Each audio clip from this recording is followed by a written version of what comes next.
Je pense que chacun peut réussir sur les réseaux sociaux. Tout le monde devrait avoir un... Peu importe qui ils sont. Les réseaux sociaux nous ouvrent au monde et permettent d'attirer l'attention avec les bonnes stratégies. Maintenant, tu es dans une position où tu peux acheter tout ce que tu veux. Tu as une liberté financière totale. Tu peux faire tout ce que tu veux dans la vie. Tu as du succès.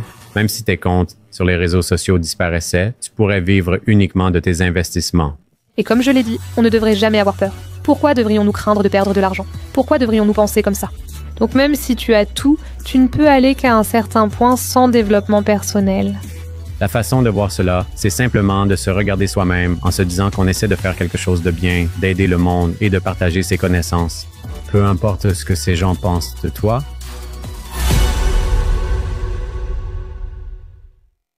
Salut Isabelle, comment vas-tu aujourd'hui? Salut, merci pour l'invitation. Et toi? Isabelle, qui es-tu? Que fais-tu? Pourquoi devrait-on t'écouter? Je suis Isabelle Kodzias, alias Badi in Business, entrepreneure et youtubeuse avec plus de 15 millions d'abonnés et plusieurs boutiques en ligne. 15 millions? Oui. Wow! Comment as-tu eu cette idée de commerce en ligne et de réseaux sociaux? Comment ton parcours a-t-il commencé? J'ai commencé à gagner de l'argent en ligne quand j'avais 16 ans. Littéralement, juste depuis ma chambre, tout ce que j'avais, c'était un ordinateur. $0, évidemment. À 16 ans, je n'avais pas d'argent. J'ai alors voulu apprendre différents réseaux sociaux, les maîtriser et gagner de l'argent avec. 10 ans plus tard, je pense avoir réussi. Quand je repense à mes débuts... Mais pourquoi les réseaux sociaux? Je veux dire, pourquoi as-tu décidé que c'était vraiment ce que tu voulais faire et pourquoi pas, je ne sais pas, simplement faire du e-commerce, des sites web, des publicités Google ou quelque chose comme ça? Oui, donc les réseaux sociaux nous donnent accès au monde entier. On peut attirer l'attention sur ce qu'on veut avec les bonnes stratégies. Et j'ai compris ça dès que j'ai commencé à passer du temps sur les réseaux sociaux. J'ai réalisé que je pouvais obtenir du trafic gratuit pour cette boutique e-commerce. C'est à ce moment-là que j'ai commencé à voir la puissance du fait de canaliser via les réseaux sociaux.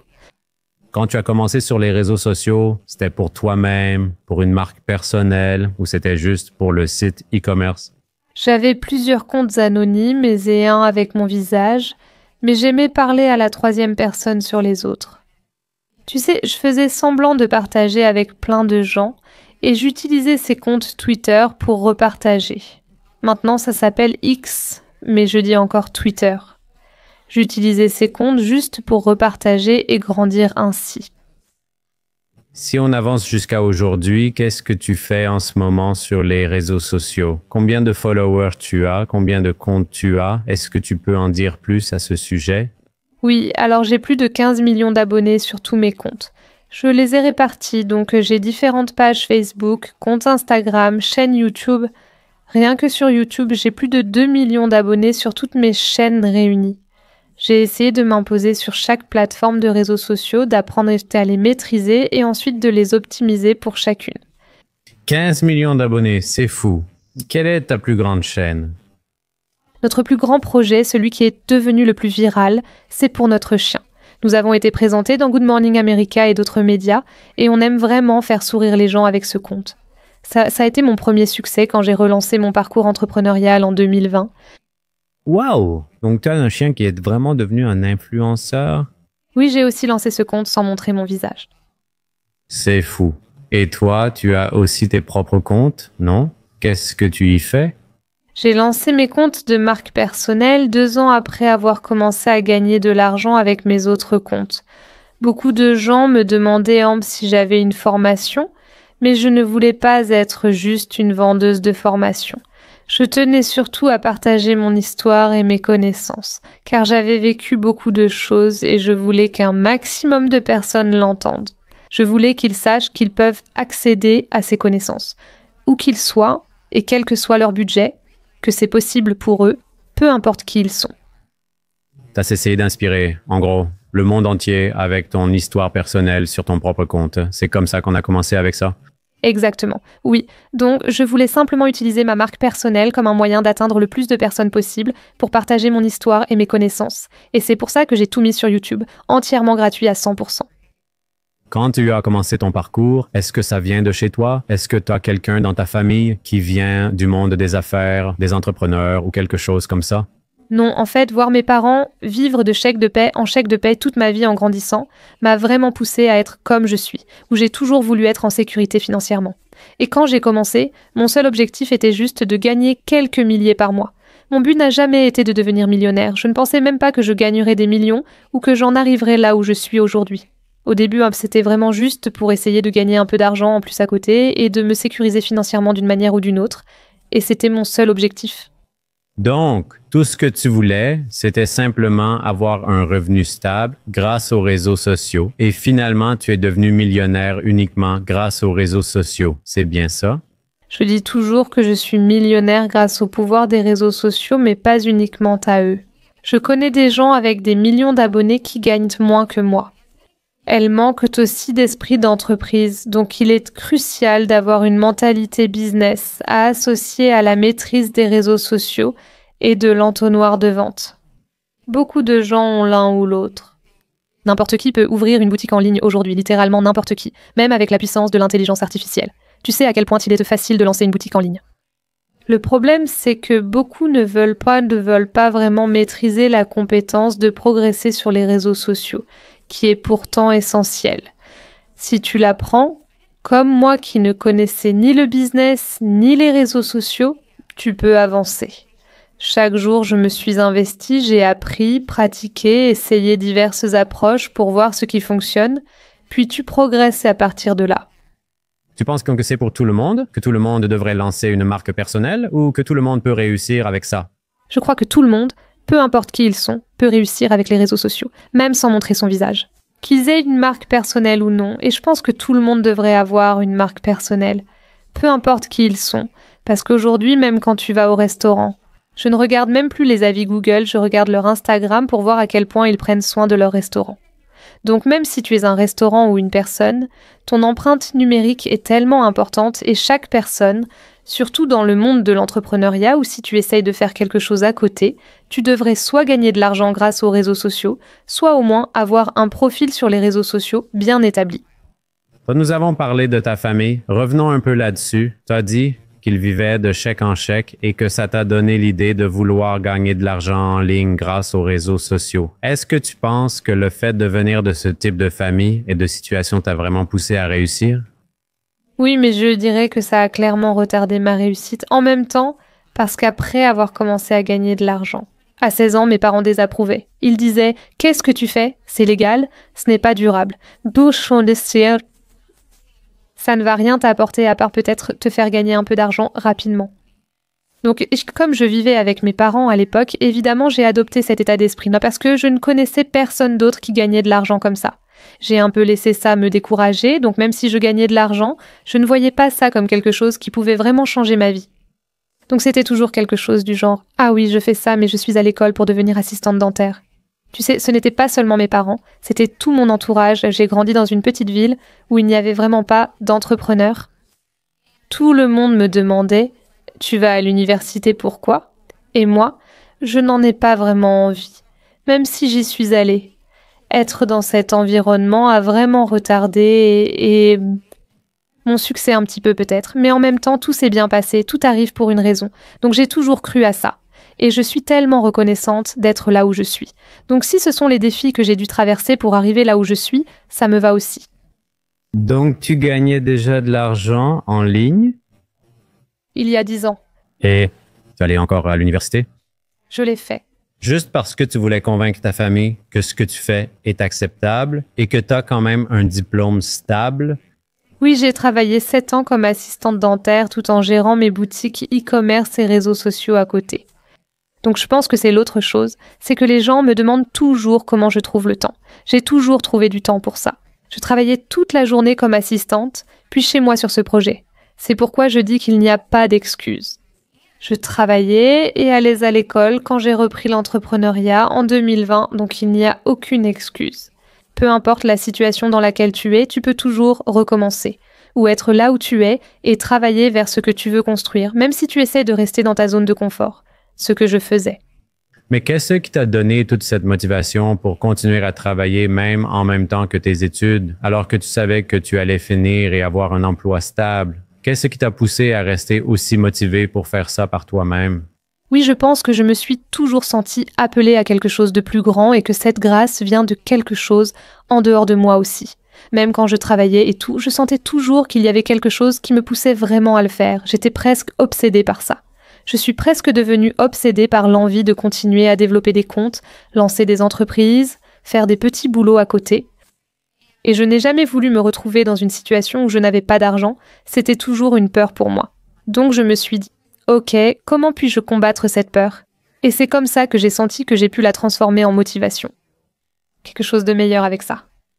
Comment ta famille t'y voit-elle ton activité actuelle? La comprennent-ils vraiment et l'acceptent-ils? Quelle est leur attitude?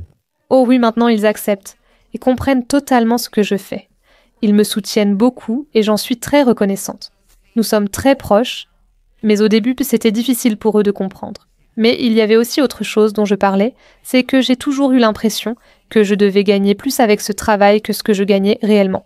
Et en fait, je gagnais à peu près la même chose, donc je ne me sentais pas assez en sécurité pour arrêter.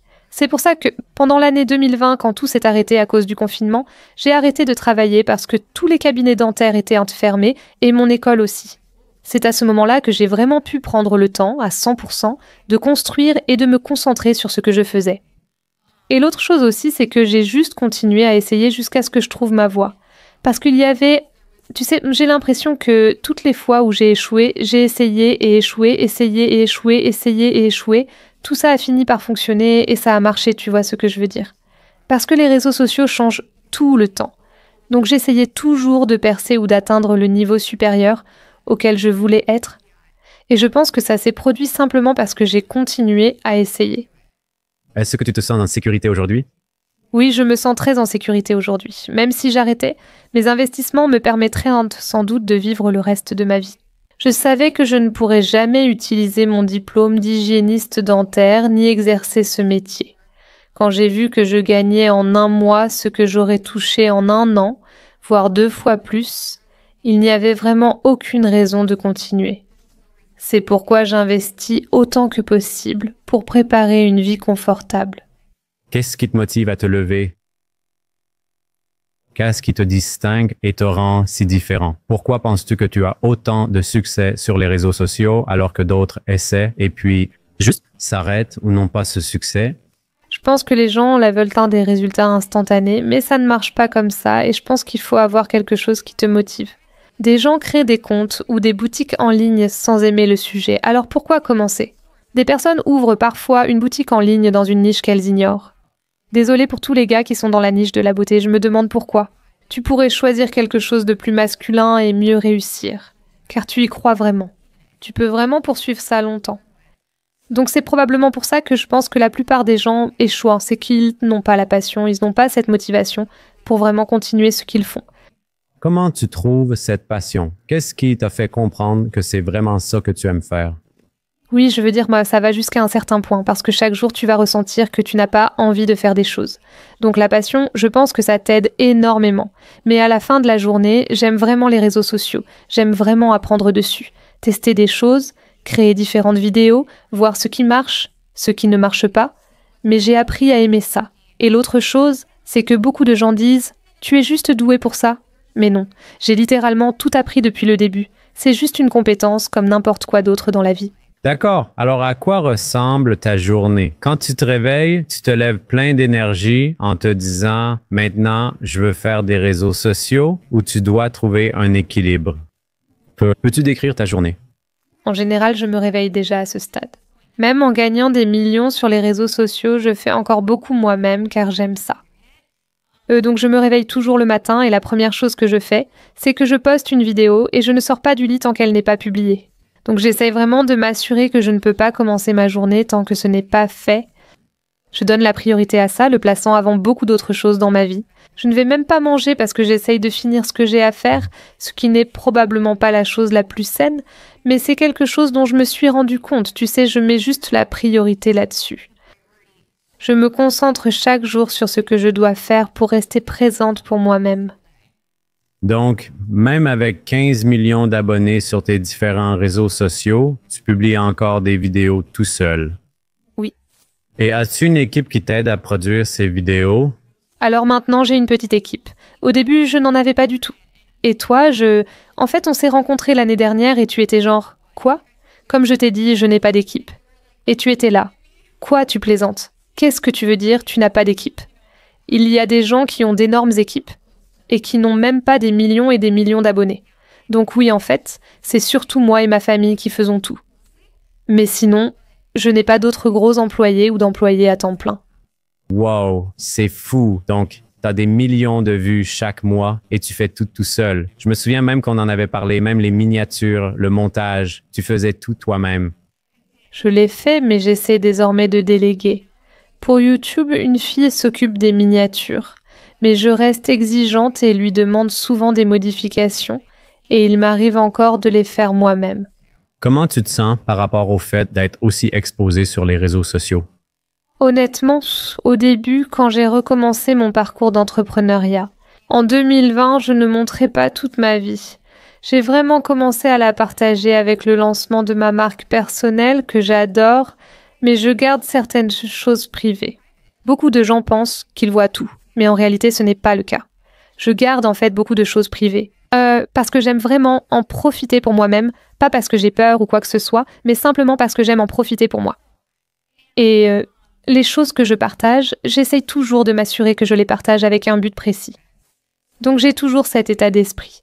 Est-ce que ça va divertir les gens? Est-ce que ça va les inspirer? À quoi sert cette vidéo ou ce contenu que je partage pour quelqu'un d'autre? Et j'essaie vraiment de transmettre mes propres sentiments et émotions à travers le contenu, pour que ça puisse continuer à inspirer les autres, simplement en partageant mon histoire, d'où je viens et ce genre de choses.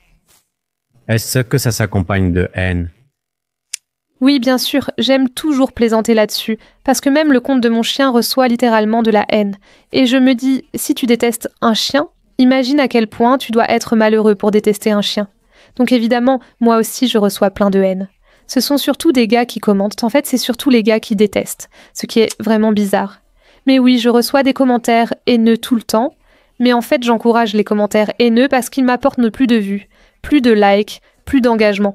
Donc en fait la haine, je l'accueille et j'en rigole. Donc tu considères dans les commentaires haineux comme quelque chose de positif qui aide ton activité? Oui, à 100%.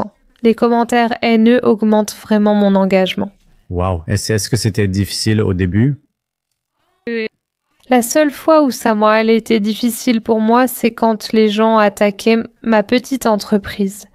Je le prenais plus personnellement que pour ma marque personnelle, sans doute parce que c'était la première chose que j'ai faite quand j'ai recommencé en 2020 avec mon chien scout. Je prenais tout plus à cœur, mais je m'y suis habituée et maintenant j'y vois une opportunité de grandir. Et tu ne le prends plus du tout personnellement?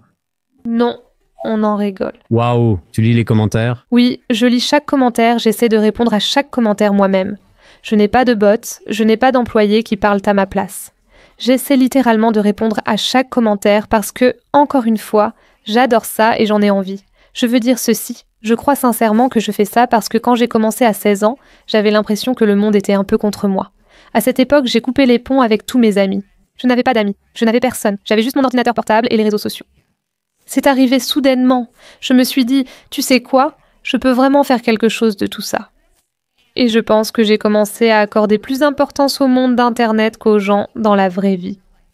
Donc je pense que c'est de là qu'est venue l'étincelle initiale, celle de vraiment plonger dans les réseaux sociaux. Je me disais, waouh, ici je peux toucher le monde entier et sortir de cet environnement toxique. Je passais du temps sur les réseaux sociaux, où des inconnus étaient plus encourageants que mes amis. Tu remarqueras que les inconnus soutiennent souvent plus ton contenu que tes proches. Et c'est normal, je ne le prends pas mal. Les débutants devraient toujours garder cela en tête. Ouais, moi, ça fait partie du jeu.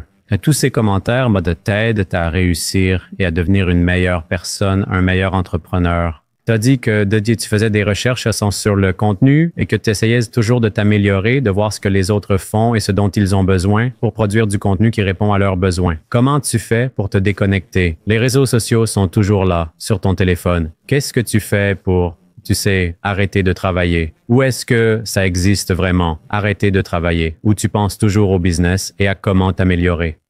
Oui, je dirais que je suis vraiment comme ça. Je pense toujours à ce que je fais, à comment je peux améliorer ce que je fais. Comment donner plus de sens à mes actions? Je m'efforce d'être présente et de progresser chaque jour. Je suis très tournée vers le développement personnel et cherche toujours à apprendre, même hors du business. J'adore étudier la Bible. J'essaye de l'étudier chaque soir avant de dormir parce que c'est vraiment quelque chose de plus grand que tout le reste que je fais dans ce monde. Donc ça m'aide vraiment à sortir de mes pensées sur le business, sur tout ça, et honnêtement, c'est tout ce que je fais en dehors du travail. Essayer de m'améliorer d'autres façons. Donc, étudier la Bible t'emmène dans un endroit où tu peux te détendre un peu et te concentrer sur autre chose que le business. Oui, parce que je vois un peu tout comme étant temporaire, alors que ça, c'est éternel. Donc j'adore ça. J'aime vraiment y mettre mon attention, y consacrer un peu de temps chaque jour, et ça a vraiment changé ma vie de façon radicale.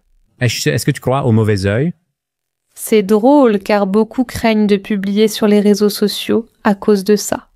On dit que si on te jette le mauvais œil, tu seras maudite. Mais pour moi, aucune arme contre moi ne prospérera. Je n'ai peur de rien. Chaque fois que j'ai des pensées basées sur la peur dans ma vie, j'essaye de me rappeler que ça ne vient pas d'un bon endroit, alors je fais vraiment l'effort de l'éviter à tout prix. Donc si jamais j'ai peur de publier quelque chose qui pourrait peut-être inspirer quelqu'un, pourquoi devrais-je avoir peur? Ça ne vient pas d'un bon endroit, donc honnêtement, je n'y crois pas. Je pense que si tu crois au mauvais œil, alors il est réel. Mais si tu n'y crois pas, tu sais que tu es plus forte que ça, qu'il y a quelque chose qui te protège, alors tout va bien. Et c'est un peu pour ça que je partage tout ce que je partage, parce que je n'ai pas peur, je ne crains rien. Tu as commencé dans un endroit où tu as grandi avec ta famille, où on vivait de chèque en chèque, et maintenant tu es dans une position où tu peux acheter tout ce que tu veux. Tu as une totale liberté financière. Tu peux faire tout ce que tu veux dans la vie. Tu as la réussite. Tu as dit que même si tes comptes sur les réseaux sociaux étaient à compromis, tu pourrais vivre uniquement de tes investissements.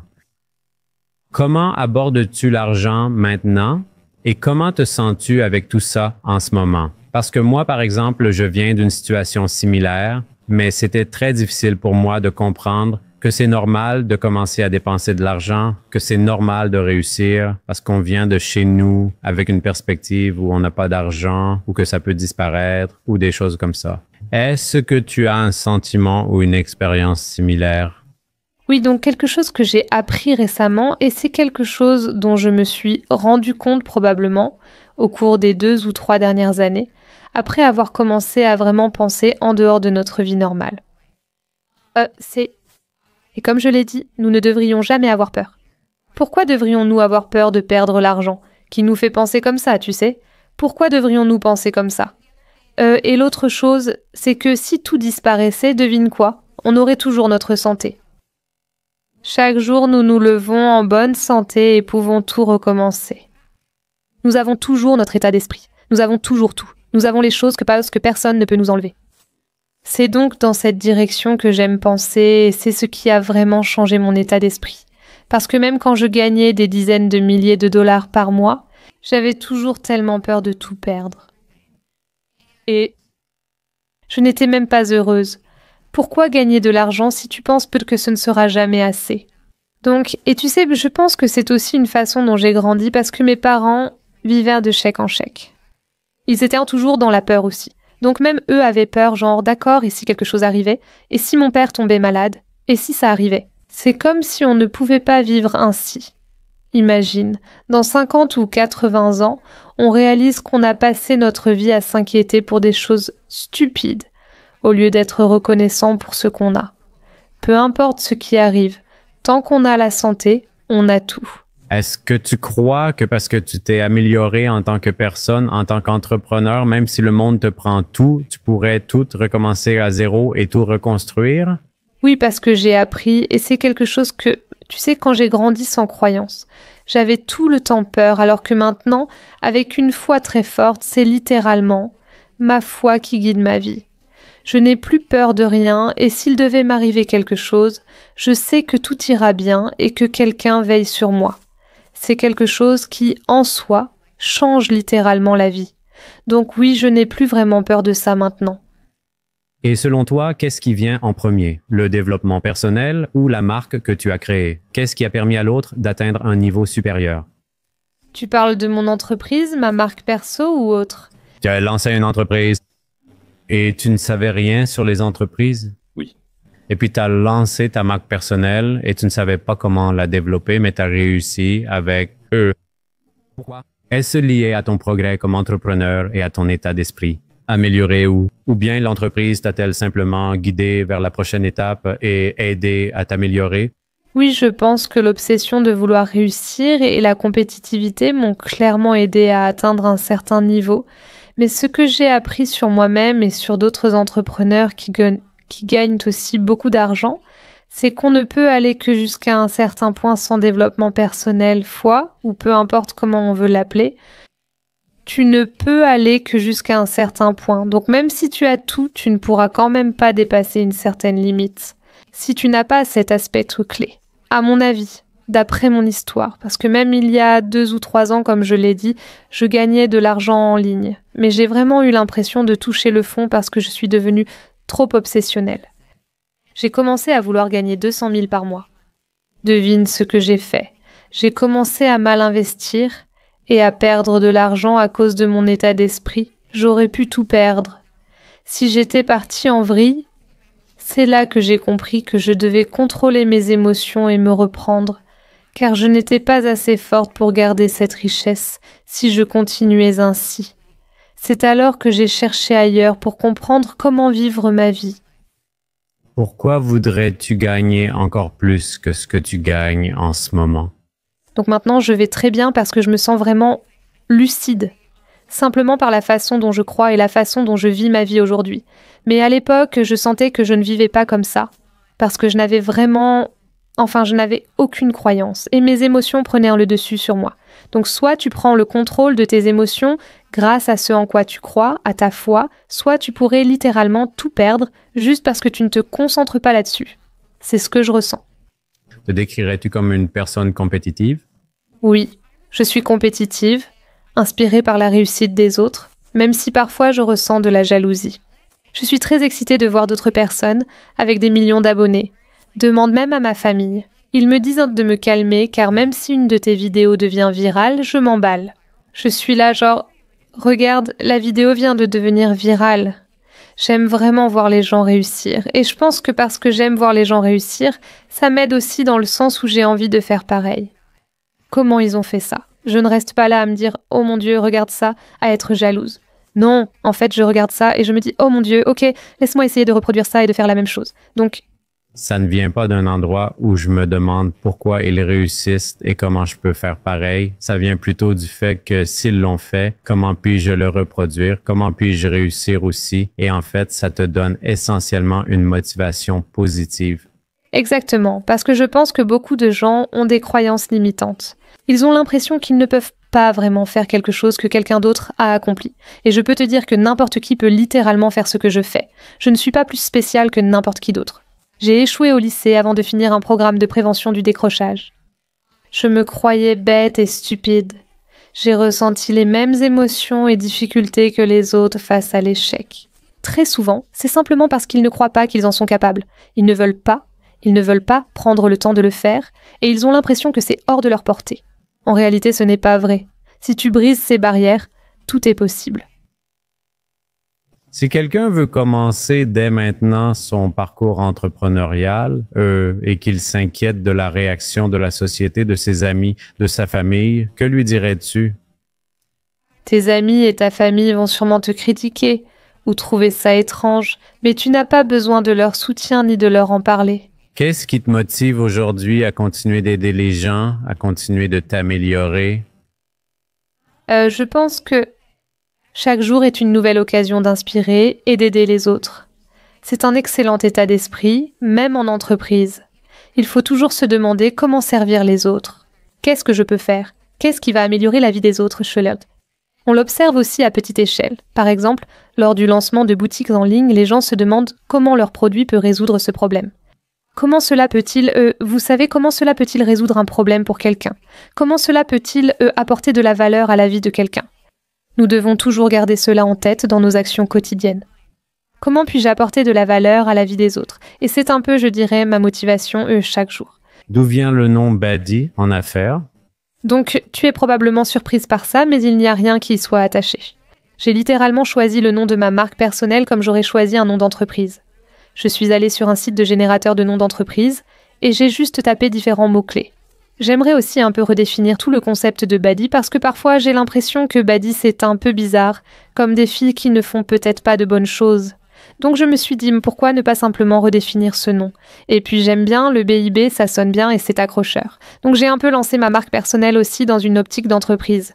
Actuellement, tu es la créatrice numéro 1 en dropshipping. Quelle est la prochaine étape? Comment fais-tu? J'ai toujours voulu arriver là, ou au moins m'en approcher. Pour moi, ça a toujours été « je veux être numéro 1 ». Mais maintenant que tu y es, qu'est-ce que tu fais ensuite? Donc à ce stade, je veux vraiment fonder une famille dans les prochaines années. Alors maintenant, j'essaye de développer des entreprises qui ne dépendent pas autant de moi, juste des choses qui seront en dehors de ce que je fais actuellement. Donc, je suis en train de développer de nouvelles entreprises. Je ne parle pas toujours des choses avant qu'elles soient terminées, mais elles devraient sortir, je l'espère, cette année. Wow! Est-ce que tu as l'impression que c'est la même chose de construire une marque personnelle et de construire une marque e-commerce ou une marque technologique ou autre? J'ai l'impression que, curieusement, c'est très similaire. Seul l'objectif et la vision diffèrent. Donc, j'ai l'impression que c'est tout le même processus. Tu dois choisir un nom d'entreprise. Tu dois penser aux couleurs de ta marque et à des éléments ludiques. Ensuite viennent les aspects plus complexes, comme quel problème cela résout-il? Comment cela va-t-il vraiment aider les gens? Mais j'ai la même impression à chaque fois. J'ai la même impression en lançant une plus grande entreprise qu'en créant ma petite entreprise en 2020. La sensation est identique pour moi. Donc, à chaque entreprise que tu lances, même maintenant, tu ressens toujours ça? Cette même excitation qu'au début? Oui. Wow! Je pense aimer créer, c'est peut-être une forme d'art. Donc, ce qui te motive, c'est aussi le processus. Ce n'est pas seulement la réussite ou le fait de partager tes connaissances. C'est vraiment le processus de création de quelque chose de nouveau. Oui, je dirais que oui, je ressens que c'est en quelque sorte une forme d'art. En fait, beaucoup de personnes dans ma famille, du côté de ma mère, nous sommes tous un peu artistes. Très artistiques. Que ce soit dans la musique ou l'art, comme la peinture ou d'autres choses. Peut-être que je tiens ça d'eux, mais j'ai cette mentalité d'affaires un peu aléatoire. Beaucoup d'artistes sont très talentueux, mais manquent au moins d'esprit d'entreprise. Avec ma chaîne YouTube j'aime connecter leur talent, qui est peut-être leur vocation, à une perspective professionnelle pour qu'ils puissent en vivre et en faire leur métier. Le business est aussi une forme d'art, de création de nouveautés pour le monde. Ce qui m'intéresse, j'en ai discuté avec mon mentor en lui disant « Je me réveille à 3 heures du matin à penser à de nouvelles idées ou projets pour notre entreprise. Et comment devrait-il arrêter ça? » Et il m'a dit « Non, tu ne devrais pas. » C'est à la fois une bénédiction et une malédiction d'avoir une grande vocation. Dirais-tu que créer des entreprises, c'est comme un jeu ou comme tout ce parcours que tu fais avec l'entrepreneuriat? Comment tu vois ça? Pour moi, j'ai toujours vu ça comme un simple jeu. Tu découvres de nouveaux lieux, rencontres des gens et améliores ton caractère. Qu'en penses-tu? Oui, donc je veux dire, et c'est tellement drôle parce que ton domaine d'activité consiste tellement à rencontrer différentes personnes. Et de mon côté, je suis tellement introvertie. En réalité, les gens pensent que je suis une grande extravertie, mais en fait, je suis vraiment très introvertie. C'est pourquoi la plupart des introvertis excellent sur les réseaux sociaux. En tant qu'entrepreneur, j'ai l'impression qu'il faut simplement continuer à s'adapter. Et j'ai l'impression que s'adapter fait vraiment partie intégrante du métier d'entrepreneur, c'est toujours chercher différentes façons et différents chemins pour savoir où on va aller ensuite. C'est toujours ce qu'on a en tête. Donc c'est ce que je dirais si ça répond à ta question. Tu commençais avec l'idée de l'objectif final quand tu lances ton entreprise, comme je veux aller d'ici à ce point-là, ou bien tu vois ça autrement, ou tu te concentres seulement sur la prochaine étape de la création?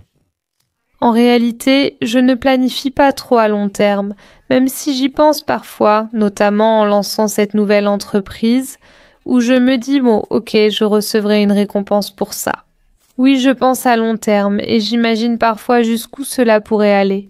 Ce que je pense que nous ferions tous. Mais moi, je dirais que j'essaie juste de le rendre aussi précieux que possible. Et je pense toujours au marketing en premier. Donc je pense toujours, comment vais-je le commercialiser avant toute autre chose? Les gens pensent souvent d'abord à l'entreprise, aux produits ou au site web, puis au marketing.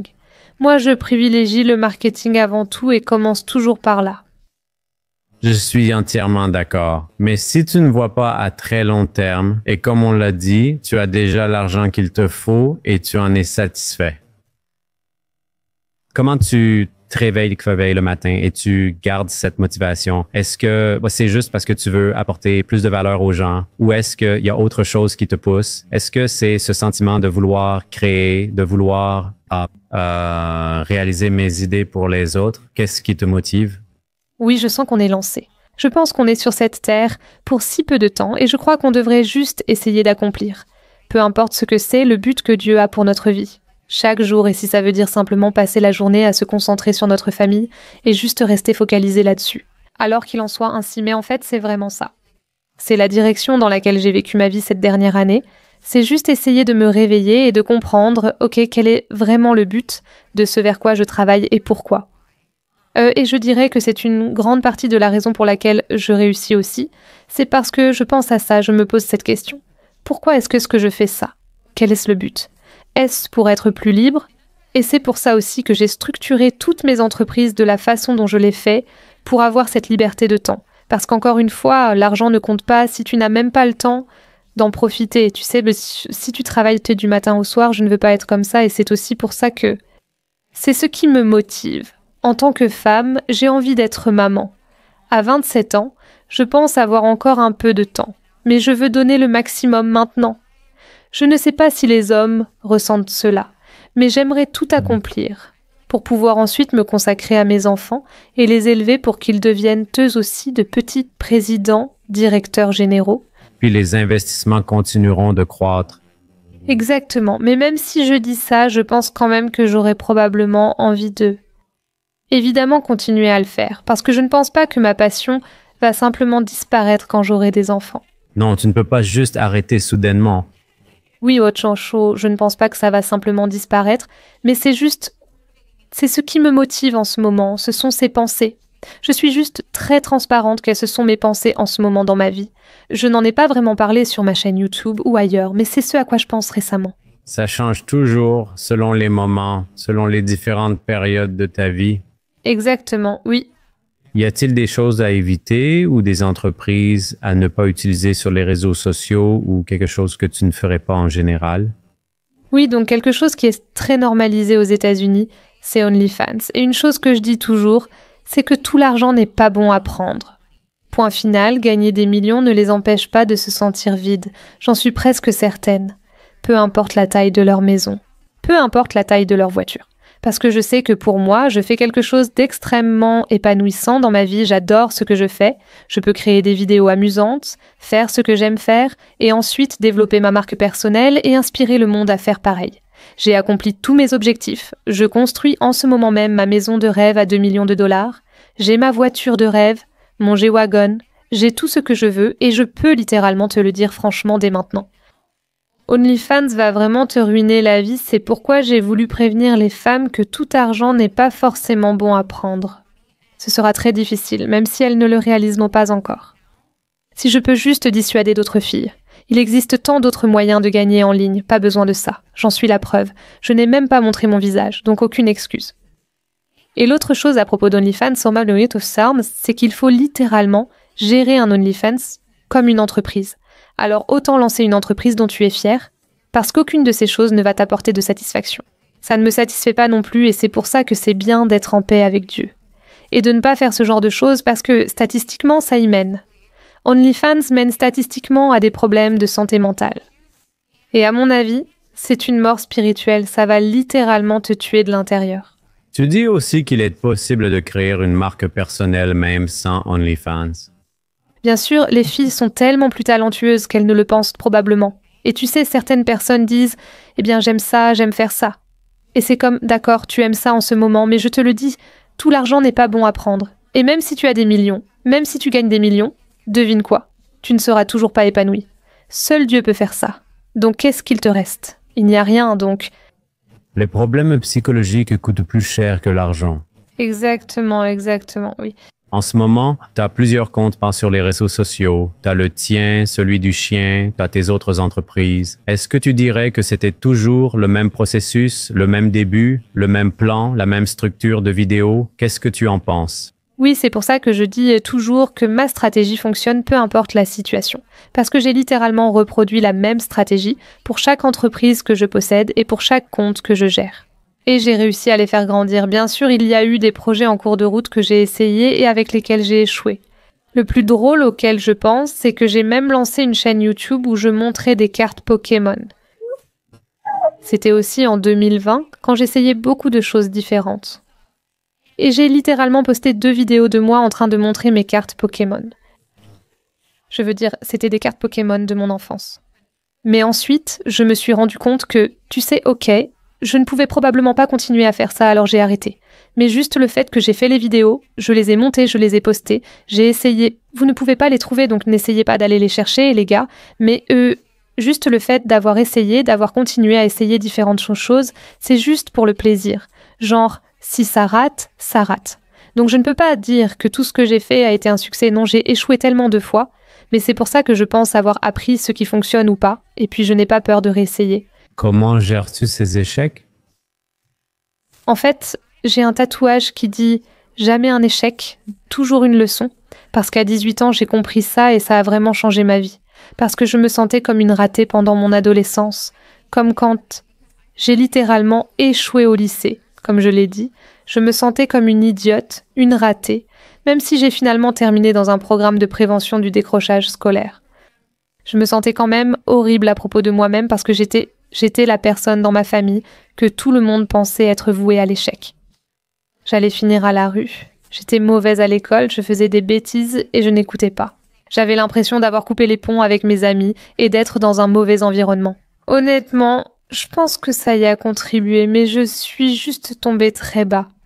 Et j'ai senti que c'était ce moment charnière où je me suis dit, d'accord, il faut que je change ma façon de penser, parce que quelque chose ne va pas. Je vais être malheureuse toute ma vie. On m'a diagnostiqué un trouble dépressif et de l'anxiété plus jeune. Je consulte des conseillers depuis mes 8 ans, j'en ai vu plusieurs, j'ai été sous médicaments, mais aujourd'hui, heureusement, je n'en prends plus. Mais le fait que toute ma vie, j'ai eu l'impression d'être juste un échec. Comme si j'étais juste, tu vois, genre, qu'est-ce que je vais bien pouvoir faire de ma vie? Je ne peux même pas aller à l'école sans vomir. Alors comment pourrais-je? J'ai eu tellement de problèmes. Puis j'ai pensé, vais-je vivre ainsi toute ma vie avec une étiquette de trouble dépressif? Je vais encore chez le médecin et il me demande comment va mon trouble dépressif et je dois leur dire que Dieu a guéri ça. Je n'ai plus ça. Ce n'est pas, encore une fois, à cause de l'argent, mais c'est fou comme juste ça.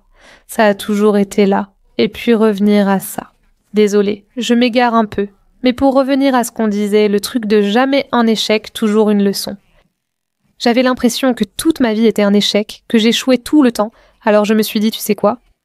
J'ai dû changer ma façon de penser et un jour j'ai vu sur Twitter « Jamais un échec, toujours une leçon ». Je me suis répété cette phrase chaque jour, ce qui m'a menée ici aujourd'hui.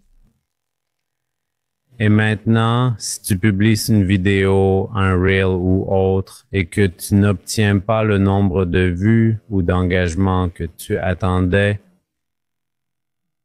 c'est un peu un échec, non? Exactement. Qu'est-ce que tu en penses? Tu l'ignores simplement et tu comprends juste que ça fait partie du chemin? Exactement, oui. Donc même avec de petits échecs, on le fait toute la journée. Réfléchis-y, tu klaxonnes sur quelqu'un, tu t'énerves parce qu'il a sorti sa voiture devant toi, tu klaxonnes et tu dis « et puis tu réalises « oh, en fait, j'aurais vraiment pas dû faire ça. Je dois vraiment travailler là-dessus. » Tu vois? Donc c'est comme si, en reconnaissant les choses qui nous manquent dans notre vie quotidienne, on est capable de grandir tellement en tant que personne. Pas seulement dans la vie réelle, mais aussi dans le monde professionnel. Je pense que tu devrais te demander où il te manque quelque chose dans ta vie et ce que tu pourrais améliorer. Et comme tu l'as dit, t'es même les petites choses, comme mon reel qui n'a pas viral. Pour moi, mes exigences sont très élevées. Je veux que chaque publication devienne virale, donc si elle n'atteint pas 1 million de vues, je me dis là qu'il faut que je travaille encore plus dur. Mais c'est juste quelque chose de personnel. Dirais-tu que l'argent reflète essentiellement le développement personnel, que si quelqu'un a plus d'argent, cela signifie qu'il a dû s'améliorer davantage pour atteindre ce montant? Penses-tu que ces choses sont liées, le développement personnel et la réussite ou l'échec? Je dirais oui, mais sont-ils heureux? L'argent change-t-il vraiment leur vie? Jusqu'à un certain point seulement. Ensuite, la vie devient: je peux demander à quelqu'un de me conduire, obtenir ce que je veux, satisfaire tous mes désirs, même la voiture de rêve, tout est possible. Donc j'aime toujours dire, tu sais, oui bien sûr, en améliorant ton caractère, en améliorant qui tu es, bien sûr que ça va aider ton entreprise, parce que tu sais, voici les gens se laissent distraire, vont en boîte et font tout ça, bien sûr qu'ils ne vont pas réussir et être au même niveau que moi. Parce que moi, je ne fais pas ça, je ne passe pas mon temps à faire ça. Donc c'est aussi, peu importe dans quoi tu investis ton temps, c'est ce que tu vas récolter. Si tu investis ton temps à t'améliorer, si tu investis ton temps dans tes entreprises, bien sûr que tu vas le récupérer. Bien sûr, en le faisant avec le bon état d'esprit, les bonnes stratégies et tout ce qui va avec. Si tu travailles sur toi-même, tout le reste viendra tout seul. Je le pense, mais j'aime aller plus loin et me demander: quel était leur but? Sont-ils heureux? Ce n'est peut-être pas mes affaires de savoir si quelqu'un va bien à ce niveau. J'ai découvert pour moi-même, tout le monde croyait, elle vit son rêve, elle gagne 50 000 par mois, tout va bien, mais en réalité j'étais stressée et malheureuse. J'ai donc décidé de reprendre ma vie en main avant que tout ne devienne ainsi. Oui, l'une des raisons pour lesquelles j'ai commencé ces conversations et ce podcast, c'est vraiment pour faire des recherches et comprendre comment les personnes qui réussissent pensent, quel est leur état d'esprit, parce que, pour moi, je crois vraiment que tout commence ici. Et si tu fais le bon travail de développement personnel, tout le reste viendra. Le bonheur, l'argent, la famille, tout. Absolument, oui, et j'adore ta raison d'être et la mission derrière ton podcast. C'est génial.